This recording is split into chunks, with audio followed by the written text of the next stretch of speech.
કરચલીઓ થઈ ગઈ છે, પરંતુ વિદ્યાર્થીઓ ગુરુજીને ઓળખી ગયા અને ગુરુજીએ પણ એ લોકોને ઓળખવાની કોશિશ કરતા ખૂબ જ આનંદ થયો।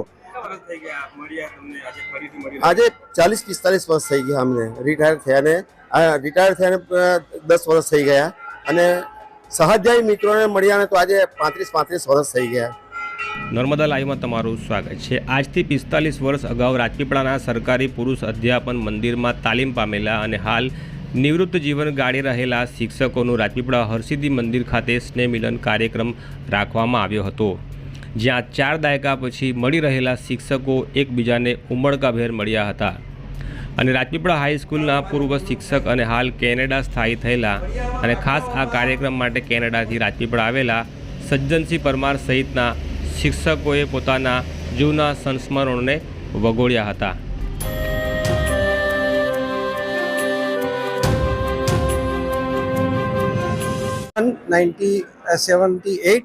and 79 1980 તાલીમાર્થીઓએ એક સમારંભ રાખેલો, ભૂતપૂર્વ વિદ્યાર્થીઓનો મેળાવડો રાખેલો। તેમાં આજરોજ મને તેઓ લોકોએ આમંત્રણ પાઠવેલું અને હું કેનેડાથી તેમને મારી બાંહેધરી આપેલી કે હું ઇન્ડિયામાં આવું છું અને રાજપીપળામાં તમારા કાર્યક્રમની તારીખો દરમિયાન હાજર છું, તો હું 99.99% હાજર રહેવાની કોશિશ કરીશ। અને આજરોજ આ કાર્યક્રમમાં મને ઉપસ્થિત રહેવાની તક મળી છે અને મારા વાલા વિદ્યાર્થીઓએ આજરોજ મને પ્રમુખ સ્થાન શોભાવવા માટેની વિનંતી કરતા મને આ સમારંભના પ્રમુખ સ્થાન તરીકે નિમણૂક આપી હતી અને આજે મેં આ સમારંભનો ખૂબ આનંદ માણ્યો છે। આટલા વર્ષો પછી મળ્યા પછી જે વિદ્યાર્થીઓને જુવાનીમાં જોયેલા, તરવરટમાં જોયેલા, એ બધા વિદ્યાર્થીઓના કેસમાં કળાશને બદલે હવે સફેદી આવી ગઈ છે, મોઢા ઉપર કરચલીઓ થઈ ગઈ છે, પરંતુ વિદ્યાર્થીઓ ગુરુજીને ઓળખી ગયા અને ગુરુજીએ પણ એ લોકોને ઓળખવાની કોશિશ કરતા ખૂબ જ આનંદ થયો। અને આજે એ વાતનો આનંદ છે કે શિક્ષણ આપ્યા પછીના એ વિદ્યાર્થીઓ એટલા બધા અનુભવના સમૃદ્ધિમાં આગળ વધી ગયા છે કે તેઓના સંતાનના પણ ડૉક્ટર્સ, એન્જિનિયર્સ બની ગયા છે અને they are healthy and wealthy મને જણાયા। એટલે મને એવું લાગે છે કે મેં જે તાલીમ આપવામાં પ્રયત્ન કરેલા એ તાલીમ આજે ખરેખર યથાર્થ નીવડી છે અને ખૂબ સુખી સંબંધ મારા તાલીમાર્થીઓ મને જણાયા છે, એ વાતનો મને ખૂબ ગૌરવ છે। સને 1977, 1978, 1979, 1980ના વર્ષમાં કોલેજમાં ભણતા તાલીમાર્થીઓ જે શિક્ષકની નોકરી કરીને નિવૃત્ત થયા છે એ લોકોનો સ્નેહ મિલન કાર્યક્રમ રાખવામાં આવેલો। આ સ્નેહ મિલન કાર્યક્રમમાં નિવૃત્ત થયેલા તમામ શિક્ષકો આપણા ગુજરાત રાજ્યમાં વસે છે ને તે લોકો અહીં હાજરી આપીને સ્નેહ મિલનમાં જોડાયા છે। રાજપીપળાની પીટીસી કોલેજ સરકારી પુરુષ અધ્યાપન મંદિર કોલેજમાં 2 વર્ષનો તાલીમી કોર્સ આવે છે। એ કોર્સમાં પરીક્ષા પાસ કરીને શિક્ષકની નોકરી મેળવેલી। 46 વર્ષો પછી ભેગા થયા ત્યારે યુવાનીમાં જે દેખાતા હતા તે અને યુવાની પછી અત્યારે જ્યારે નિવૃત્ત થયા છે, પોતાના બાળકોના બાળકો થયા છે, ત્યારે ઘણા બધાને ચહેરા ઓળખાઈને એવા બદલાઈ ગયા છે। કોઈક જાડું થયું છે, કોઈક પાતળું થયું છે, ઘણા બીમાર થયા છે। આમ બધી પરિસ્થિતિમાંથી પસાર થયા છે, છતાં પણ આ કાર્યક્રમમાં હાજરી આપીને બધા ખૂબ જ આનંદમાં આવી ગયા છે।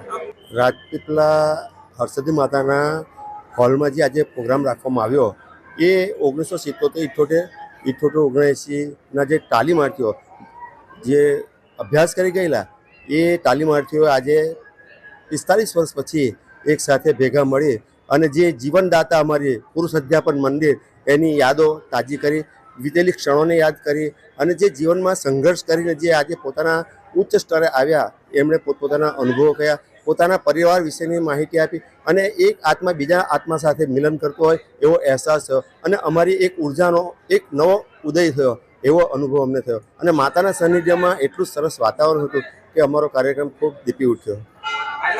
એક આપણું સ્વજન ખોવાયું હોય અને જે આપણને સ્વજન એકાએક મળી જાય વર્ષો પછી અને એને જે એનો આનંદ હોય છે, એને ભેટી પડવાનો આનંદ હોય છે, એ આનંદ અમે અમારા હૃદયમાં ઉમળકામાં અમે જોયો છે અને આંખોમાં વાંચ્યો છે એ આનંદને અમે। આજે 40-45 વર્ષ થઈ ગયા અમને રિટાયર થયાને 10 વર્ષ થઈ ગયા અને સહાધ્યાયી મિત્રોને મળ્યાને તો આજે 35 વર્ષ થઈ ગયા। સેવાઓ મેં પુરુષ અધ્યાપન મંદિરમાં તાલીમ લીધી અને રાજપીપળામાં જ મારી પૂરી સેવા મેં આપેલી છે. 33 વર્ષની નોકરી મેં પૂર્ણ કરેલી છે. પહેલાં નગરપાલિકામાં સર્વિસ આપી, ત્યાર પછી નગરપાલિકા જિલ્લા પંચાયતમાં સોંપાઈ ગઈ 2004માં, અને 2004માં અમે જિલ્લા પંચાયતના કર્મચારી તરીકે સેવા આપી અને અમે અમારી શાળામાં પૂરી શ્રદ્ધા અને સમર્પણ સાથે સેવાઓ બજાવી છે. એનો અમને આત્મસંતોષ છે. એક છેલ્લો સવાલ છે તમને કે પાછલા વર્ષોની જે શિક્ષણ પદ્ધતિ હતી અને જે વિદ્યાર્થીઓનું જે પ્રકારનું હતું, અત્યારના હાલના સમયમાં કેટલો ફરક દેખાઈ રહ્યો છે શિક્ષણ પદ્ધતિ અને વિદ્યાર્થીઓમાં? હા, અત્યારનું શિક્ષણ અને પહેલાંના શિક્ષણમાં આસમાન જમીનનો ફરક છે. આજે રેડીમેડ આપણી પાસે શિક્ષણ આવી ગયું છે. મોબાઈલ ખોલો અને દરેક જ્ઞાનની વસ્તુ આપણી સામે આવી ગઈ છે. જ્યારે પહેલાં 5H હાર્ટ, હેન્ડ એ બધી વસ્તુઓનો ઉપયોગ થતો હતો અને પોતાના કૌશલ્યને ઉજાગર કરવા માટે આપણે જાતે મહેનત કરવી પડતી. આજે આપણને સીધું પીરસી દેવામાં આવે છે. એ શિક્ષણનો આટલો તફાવત છે.